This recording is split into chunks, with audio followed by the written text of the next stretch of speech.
Messenger, how to log out. Hey everyone, welcome back to our channel. In today's video I will guide you on how you can log out of Messenger, so make sure to watch the video till the end.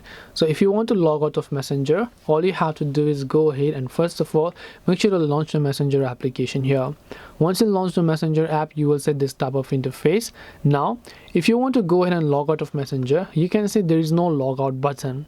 One thing that you can do is you can actually switch your account to some other account, and when you switch to a dummy account, your primary account will get logged out. But if you want to log out of Messenger itself, what you need to do is you need to open Facebook, tap the three lines option here, tap the gear icon, and then go to Account Center.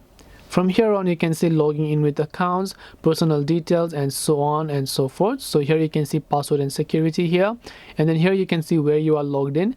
Select the current device where you are logged in as for your Messenger account, and after that when you remove your account from all those devices, your Messenger account will get successfully logged out, as you can see from here.